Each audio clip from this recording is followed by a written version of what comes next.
बैक्टोक्लाव किंबा बैक्टोक्लाव रो निर्मातांक तरफरु एंटीबायोटिक व्यवहार जानतु। रोगी सचेतनता पदक्षेप को स्वागत। आपणक डाक्तर आपणकु एंटीबायोटिक लिखिछंती। एंटीबायोटिक व्यवहार विषय रे सठिक भाबरे जानिबा पई दयाकरी संपूर्ण वीडियो को भल भाबरे देखंतु। नियमित संक्रमण को किपरि एड़ाई हेबो से संबंध रे वीडियो मध्य निर्देश देबो।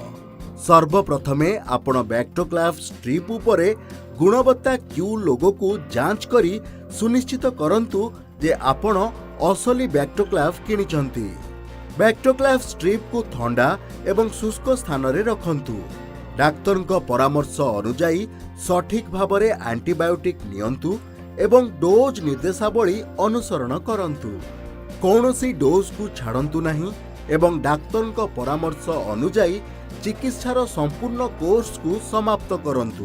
भविष्यत रे व्यवहार पाई एंटीबायोटिक्स संचय करंतु नहीं एवं आपणक एंटीबायोटिक्स अन्य मानंकु दियंतु नहीं।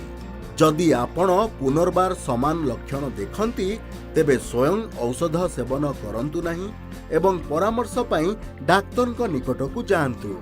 औषध नेबा बेले कौनसी पार्श्व प्रतिक्रिया किंबा एलर्जी प्रतिक्रिया पाई डाक्तर को रिपोर्ट करंतु।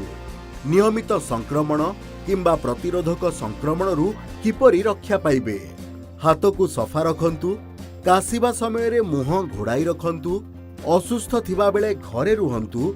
आपणक डाक्तरक परामर्श अनुजाई वयस्क माने टीका लगाइबा उचित। एंटीबायोटिक व्यवहार जानतु। रोगी सचेतनता पदक्षेप देखिथिबारु धन्यवाद। शीघ्र रोगमुक्ति कामना करुछु। रोगी शिक्षण पदक्षेप आपणक पर्यंत पहुंचाउछंती माइक्रोलैब्स लिमिटेड, बैक्टोक्लाव रो निर्माता।